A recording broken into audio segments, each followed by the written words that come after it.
Hey guys, Tarke here, and today I'm going to be talking about Abyss being rolled into the core part of the game, but I'm also going to be doing a sort of review and criticism of Elder and Shaper mods, and these are two very linked mechanics in my mind, since this will be affecting the long-term health of the game, and Abyss going core has a lot to do with Elder and Shaper belts. So, Abyss is going core, it's being added into the game, I'll leave a link to this below, but TLDR, basically, Abyssal Depths will now only appear in maps, and Stygian Belts will be a guaranteed drop from Abyssal Depths. They won't drop outside of Abyssal Depths, meaning you won't be able to get Elder or Shaper belts. They're making the jewels rarer, mostly dropping magic, not rare. They are also making it more likely for the unique items to drop with 2 sockets. Light Poacher has been slightly nerfed in its projectile travel distance, and it no longer has inbuilt pierce, meaning you need to add either pierce chain or fork to it yourself. Right, how do I feel about that? First point, I was like, this seems really stupid. It was a very overpowered mechanic. But then I thought back to my experience at the very start of the league, and at the very start of the league, I was really excited about Abyss. I think that the Abyssal Jewels, in their current state, add a lot to the game from a raw build-making point of view.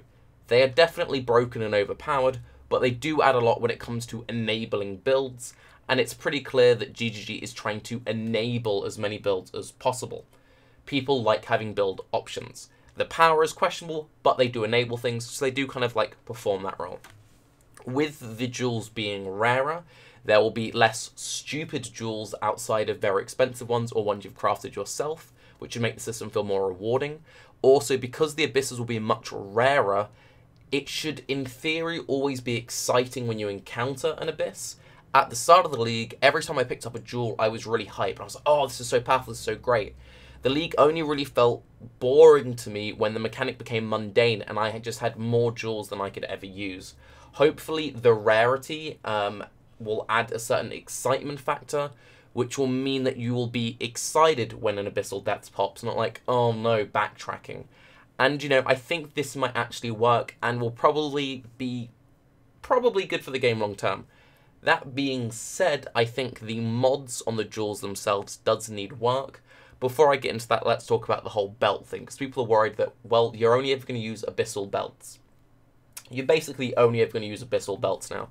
So you can't get Shaped or Elder Abyssal belts, meaning that, well, for some builds, you actually would rather have, you know, a shaped leather or crystal belt. The main times this is obvious is getting cooldown recovery speed, or energy shield recovery rate. These are really the only kind of, like, unique mods which really scream for, like, this would be really nice on a belt. There are uniques which would also fall into this territory. There is also Bisco's Leash and obviously Headhunter, being, you know, more extreme examples of belts which people like to use a lot. I'm a little bit sad that Abyssal belts will be going core into the game, so it'll feel really bad using Bisco's Leash. I really love that belt. It's the one which gives you rampage in a bit of quantity, for anyone wondering. Now, other than the cooldown recovery speed and the energy shield recovery rate, which you can also get on Bated Breath, the other mods are basically just DPS rolls. Now, the DPS rolls are really nice, but you're going to need a pretty nice GG belt for this to be better than just having, you know, a Stygian belt with, you know, 4 half-decent properties on the jewels. Now, this is where my main issue with Abyss comes in, and this is also an issue which, as I said at the start of the video, I think is also shared with the Elder and Shaper item system.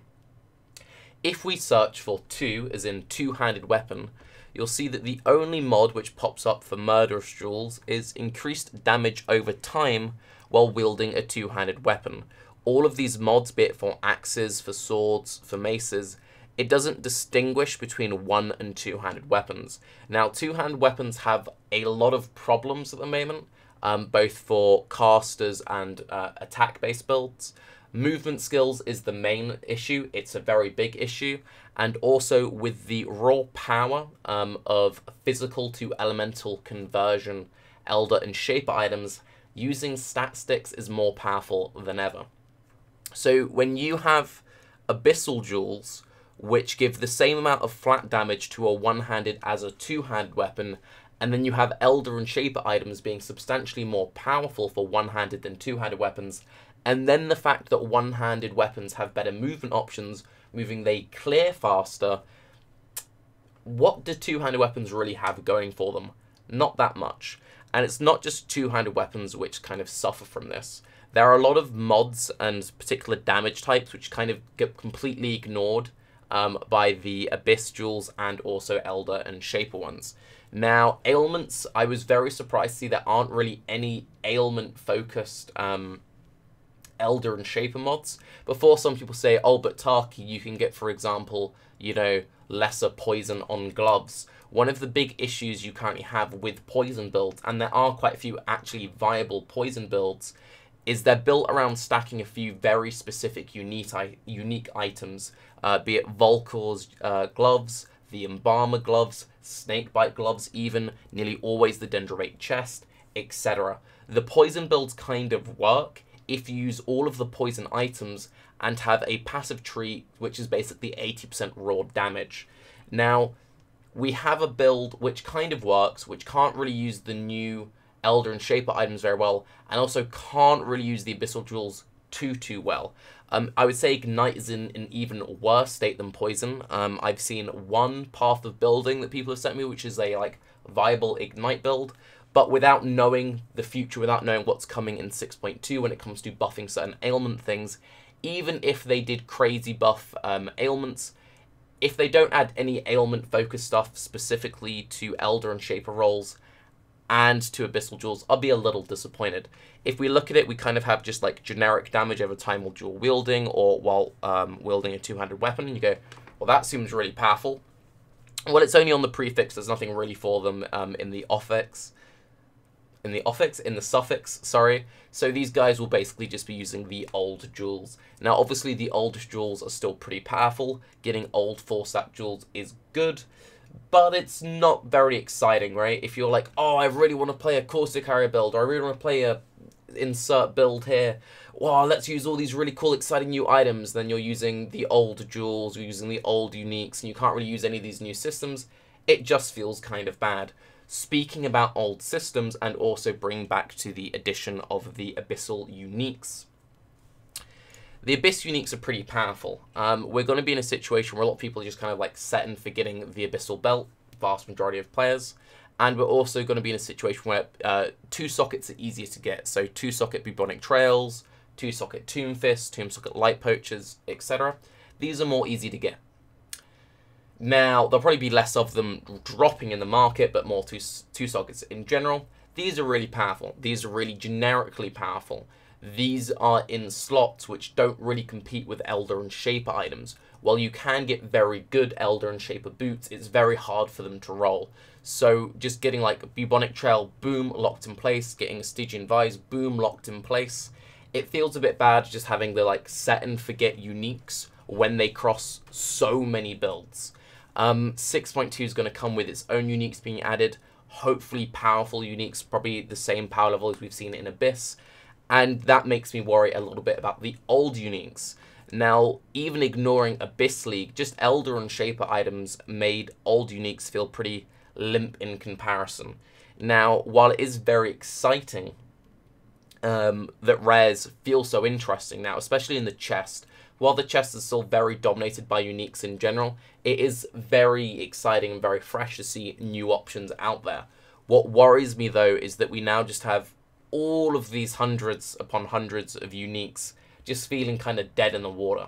We might see even more updates. I'd be surprised if we didn't see even more overhauls to the old unique system, but I am a little concerned with the power level that we're getting to. I don't necessarily mind power creep if the whole game is brought with it. We will be seeing revamps and reworks to the Ascendancy system, so it's very clear that GGG is looking back, and I would also expect the rework of a few old skills. So all in all, I'm actually for Abyss being added into the core game, but I do hope that it comes with a few tweaks, specifically in the lines of adding stuff for two-handed weapons and ailment-based damage. Also, please bring back Ignites when it comes to 6.2. Now, for my regular viewers, I wanted to give you a little health update. Everyone else, bye-bye. Nice to see you.